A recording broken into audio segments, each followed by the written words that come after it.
Meus amigos e minhas amigas, boa tarde. Ontem eu estava vendo televisão e entrou o horário político. Eu dei uma risada muito grande porque me aparece Dilma Rousseff dizendo se uma coisa que tira do sério, que ela odeia, é corrupção. Agora imagine se ela não odiasse, se ela gostasse da corrupção. O que seria esse país? E aí começa um programa do PT com um argumento mais esdrúxulo que eu já vi. A Dilma afirma que só existe esse mundo de corrupção aí porque ela está tirando debaixo do tapete. O governo dela e o do Lula tiraram isso debaixo do tapete, não fazia como os outros governos passados, que escondiam debaixo do tapete, então não tinha corrupção. Que ela, como estão tirando debaixo do tapete, parece à primeira vista que esse governo petralha petista é o maior corrupto de todos os tempos que já houve no Brasil. Não sei, será que ela pensa que o brasileiro é um infantil, um idiota?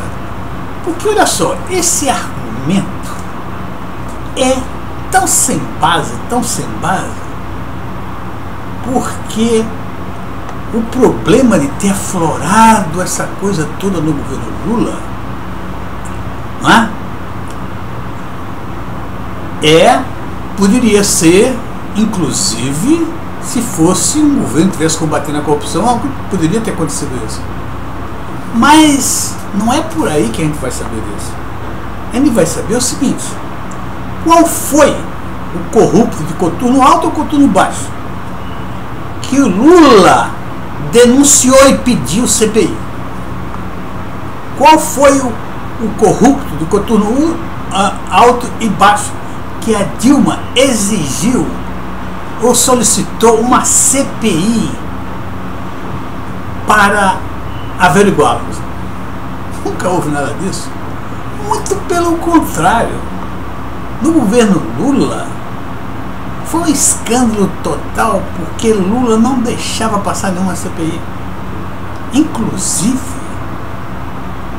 o julgamento do mensalão, o Lula pressionou os ministros do Supremo Tribunal Federal, que foi denunciado pelo próprio Gilmar Mendes, ministro, que ele pressionou para favorecer os seus colegas de quadrilha e de partido, que é a mesma coisa. Como é que agora vem a Dilma dizer que só aparece essa corrupção porque eles combatem? A Dilma, no governo dela, inicialmente, 4 ministros se demitiram, inclusive o Palocci, Alfredo Nascimento, não me lembro mais os outros. Foram demitidos por denúncias de corrupção. Eles não foram demitidos pela Dilma. Eles pediram para sair do governo. A Dilma não teve a audácia de demiti-los. Por quê? Porque eles foram indicados por Lula para serem ministros do seu governo. Mas logo depois, a Dilma vai atrás do Alfredo Nascimento. Sua situação política estava ficando difícil. Ela vai atrás do Alfredo Nascimento, que foi um deles que foi,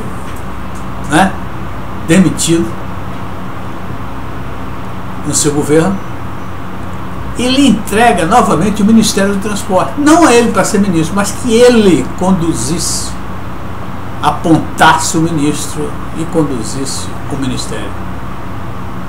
Ela vai a Collor de Mello, solicitar apoio de Collor de Mello, e faz declarações. Collor de Mello é uma pessoa importante para o governo dela, pela grande contribuição que ele tem dado para o governo dela. A mesma coisa fez Lula em relação a Sarney. Sarney estava prestes a ser chutado do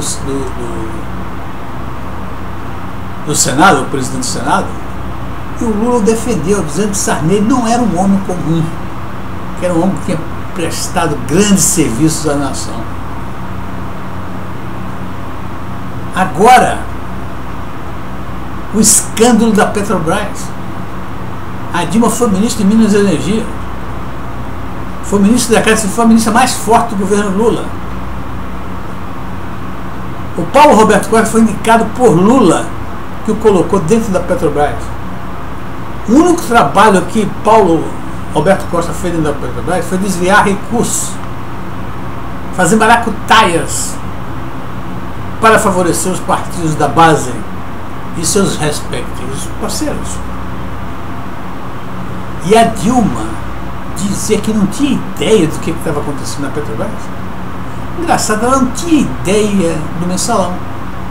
Ela não tinha ideia do que aconteceu com a Eunice Guerra. O que está havendo com esse pessoal? Agora é o seguinte, ela sabe tudo o que aconteceu no governo Fernando Henrique. Ela e o Lula sabem tudo o que aconteceu no governo Fernando Henrique. Mas não sabem absolutamente nada do governo deles. Ou seja, eu sei o que se passa na tua casa, mas não sei o que se passa na minha casa. O que é isso? Que argumentos são esses, dona Dilma? O Brasil está acordando, Dilma. Não venha com esses argumentos chinfrins, pensando que você está enganando alguém.